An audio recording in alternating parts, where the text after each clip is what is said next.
And let's have this panel conversation now. So let's bring everybody out, and congratulations again. And I like those boots, the shoes. And the jacket.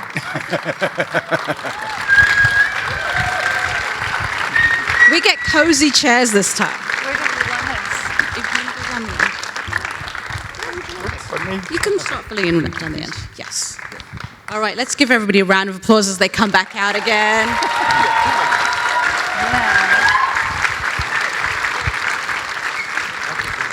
Look at this incredible group. Look at this talent on stage. Let's give it up for them. Are you all having fun? Are you guys having fun? Are you hanging in there today? All right. Frederick, I'm just going to come straight to you because your story is really inspiring. You are the second Asian American ever to be nominated in the hair and makeup field. Like, talk about, yes, thank you. Thank you very much.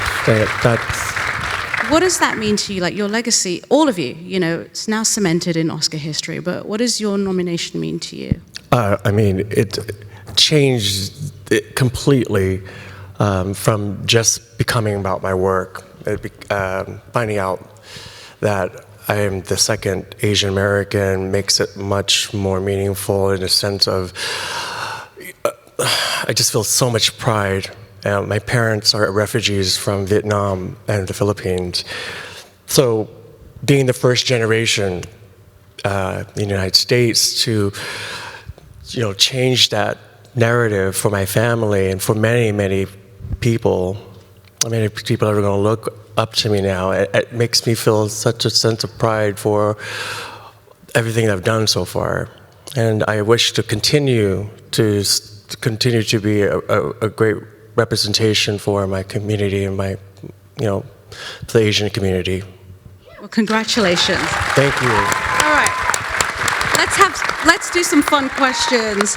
I'm going to start with you, Lynn. What films were influential to you growing up?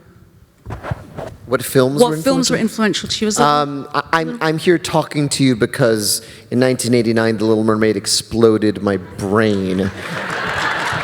I couldn't believe I was watching a musical number that took place underwater. I couldn't believe, and as I've grown up, my appreciation for it has only grown. The way Howard Ashman was able to write a lyric and make it both incredibly iconic and conversational and spontaneous. The notion of a lyric like, what's a fire and why does it, what's the word? Burn. The fact that she's looking for the words the entire time she's singing the song is what takes it from being like a ballad that is pretty to this insane one-act play and work of art. So, you know, I'm always chasing part of your world. That's like the gold standard. Yeah, but yes. I don't know if you know this, but Lynn is working on The Little Mermaid. Just a bit. And I want you to know, we changed exactly 0 of the songs that already exist in it. They are as they were in the movie. All Alan and I did were find some new moments for some new songs in it. But like that song, and man, wait till you hear Hallie sing this song. I cannot wait for you to hear it. Yeah, it's an actual dream come true to get to work with Alan Menken, because that movie's the reason I'm here. Oh my gosh, we're all being teased now.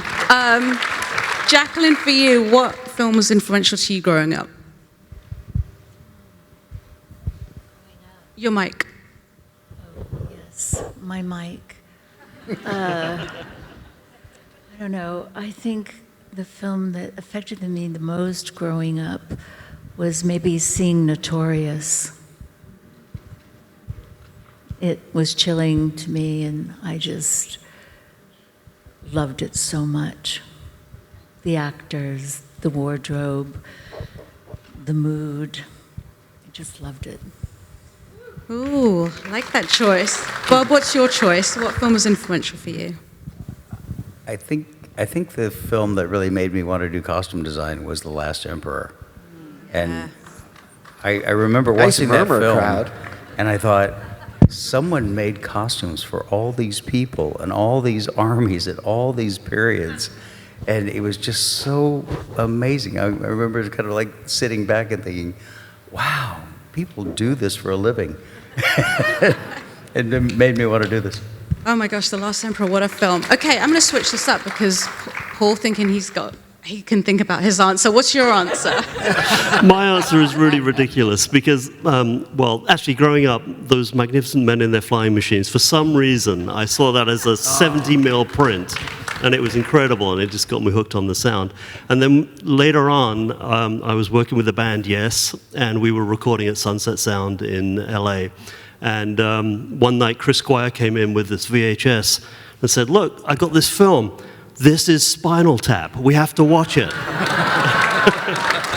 And I know that wasn't exactly my youth, but it was so influential because I'd been working with the band for 2 years, and then we were recording, and he put this tape in. We all watched it, and at the end he goes, "That wasn't funny. That's not funny at all, was it?" And I just like died because it was my life. It was exactly what was going on.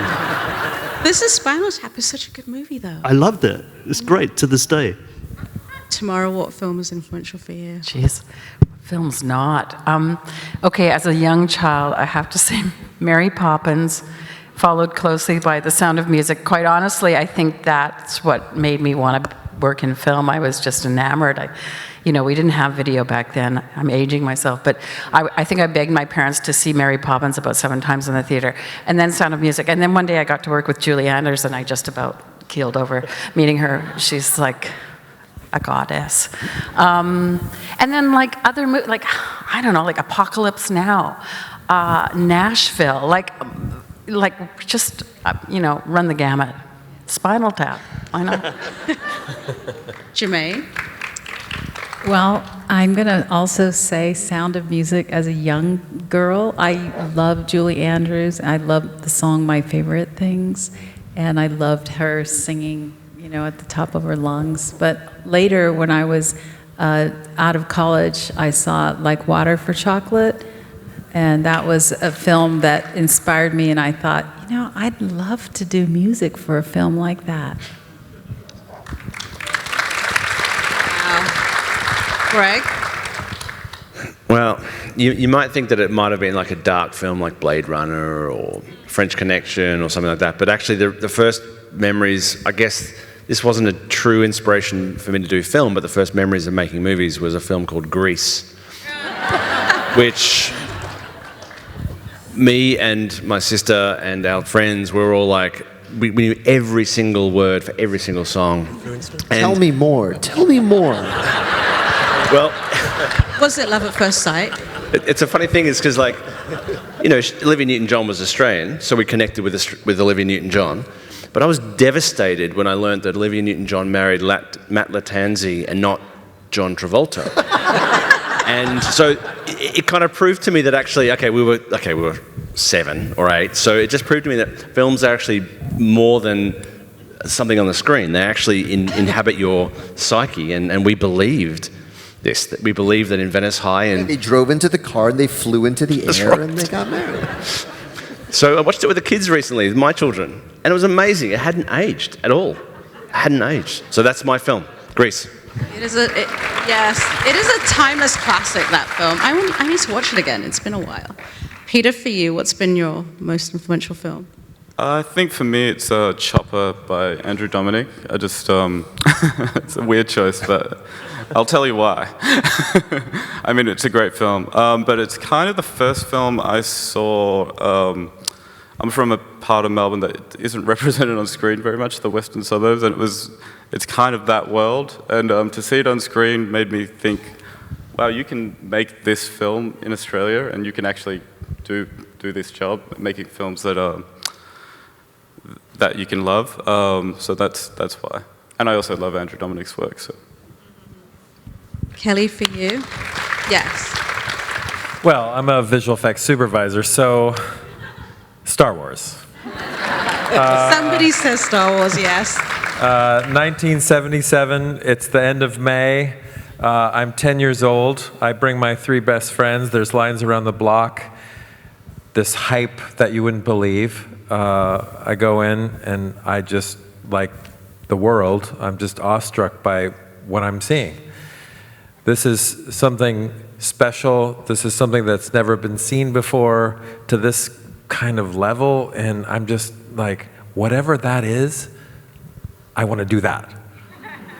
And that was just it kind of blew my mind, and then it took me many, many years to kind of figure out exactly what that exactly was, but I kind of finally came around. But yeah, Star Wars for sure. Yes. Frederick, what film inspired you? Well, I mean, Showgirl, duh.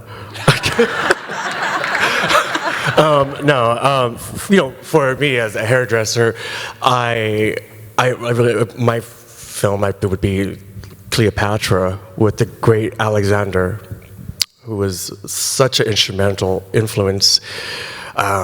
Still to this day, he's just the most legendary hairdresser ever in the 60s and the 70s and the whole period, everything he's done. But Cleopatra was one of those films I was just like, wow, blown away with just all the looks and all the changes. It's such a great film for referencing. So, and Showgirls. So.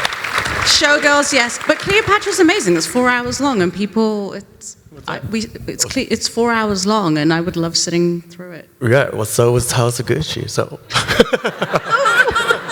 what are you trying to say? I'm kidding. Joran, for you, what's your most influential film growing up?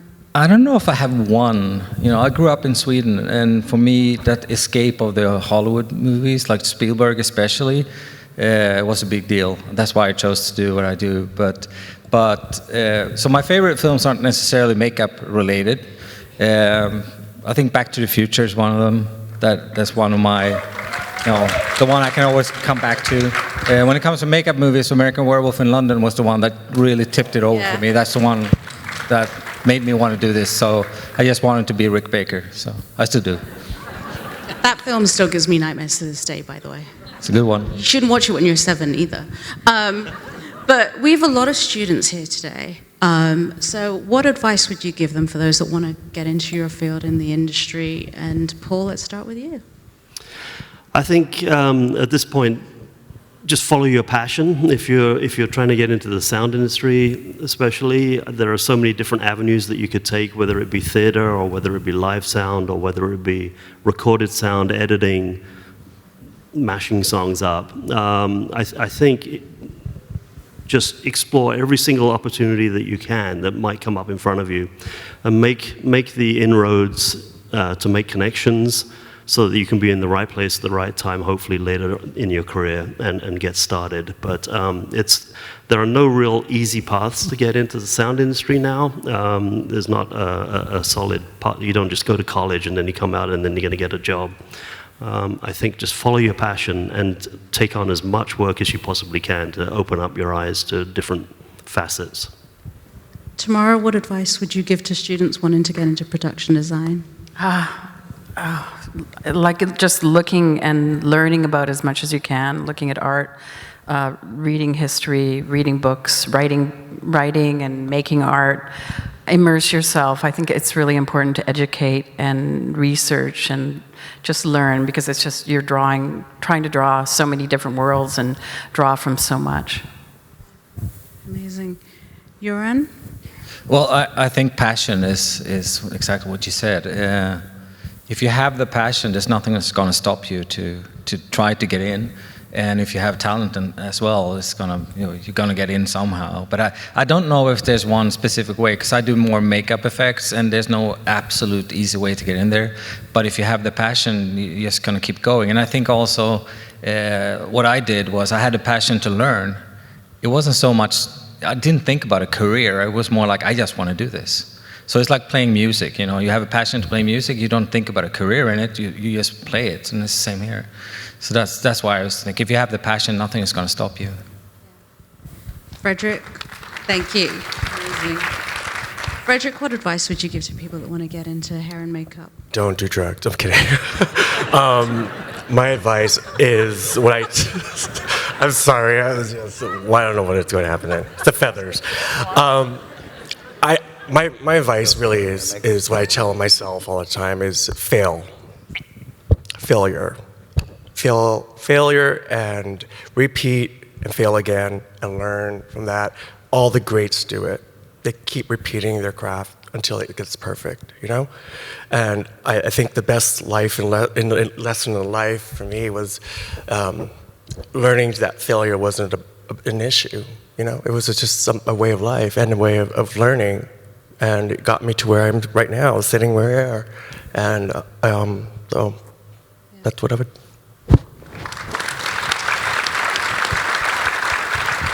Kelly? Oh my gosh, it's such a good and important question. I think everyone that I've heard up to me, I agree with. Failure, education, keeping an open mind, history, education, all of those things. I would say more important than anything is just a curiosity about the world, and understanding that this particular business is one of the most collaborative art forms, well, probably ever. And that this is a team effort, that this is just this incredible, that at the end of these things, and especially in a thing like Marvel, where I have responsibility for 2,500 people in my department, it's kind of nuts. And each one of those people is contributing in a major, major way. It's all about collaboration. It's about keeping an open mind about that I am not at all a person that knows everything. You know, I'm going to learn from something. I'm going to learn something important from one of my peers. I'm going to learn something very important from an intern that's a gamer that learns some new technology that they're going to lead me on to.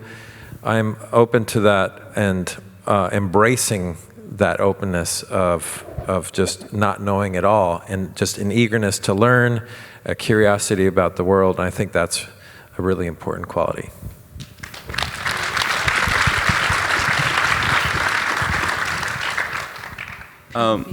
I would probably biggest bit of advice is to try to find those collaborators from the beginning, and just to find those people you can work with and you share similar points of view, or are curious about the same things, excited by the same things. Because, I mean, editing's about sitting with someone in a room for a really long time, so you want to find those people you can do that with, and you want to find those stories that you want to do that for, and it's just such a huge part of filmmaking is that collaboration and that community, and the director and the editor are pretty bonded in that role. So.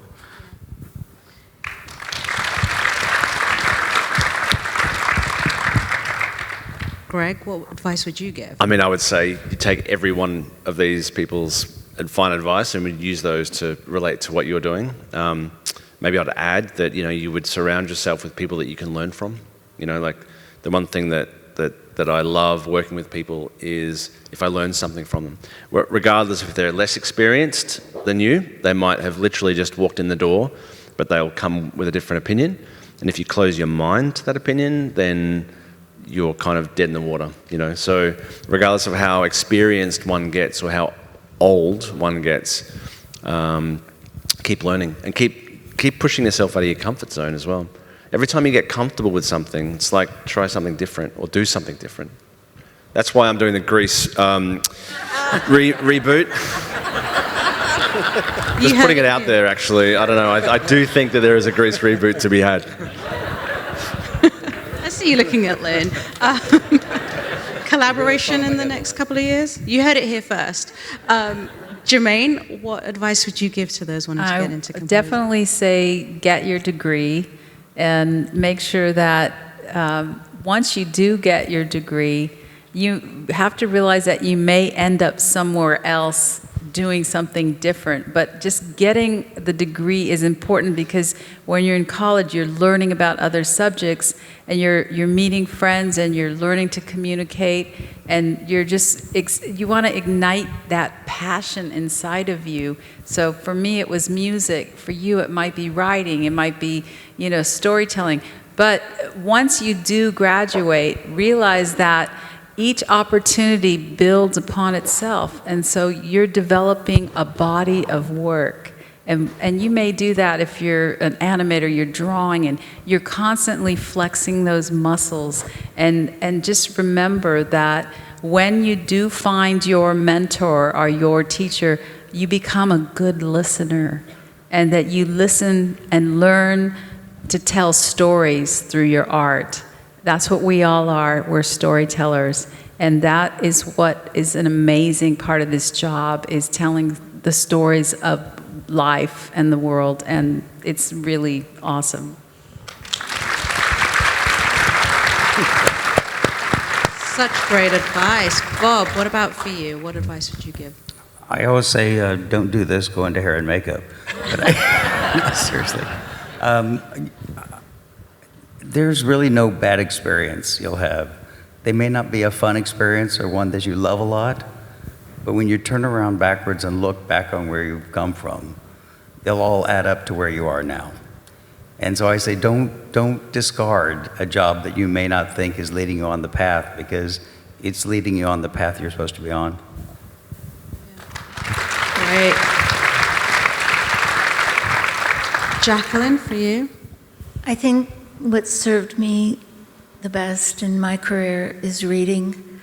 I'm a voracious reader, and it's given me a great liberal arts education.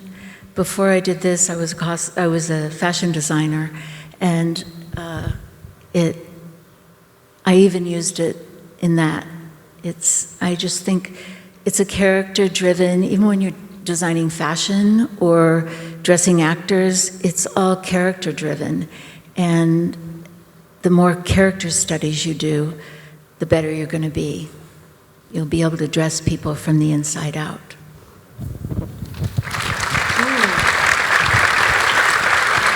And Lynn, what advice would you give for those wanting? In addition to agreeing with all the great advice you've already gotten, see everything and watch everything. And if you are in the middle of a movie or a play or a piece of music and you don't like it, don't turn your brain off. Don't turn it off, because there are lessons in what you don't like about it. You can't make anything until you begin to form your own tastes and the kinds of thing you want to put into the world. And if you think of everything that way, there's no such thing as wasted time or a bad show. Everything's a learning experience. And you begin to form your tastes, and you begin to form the kind of art you want to put into the world. So, eat it all up. Incredible advice. Oh my gosh, love that. I want to thank everybody here.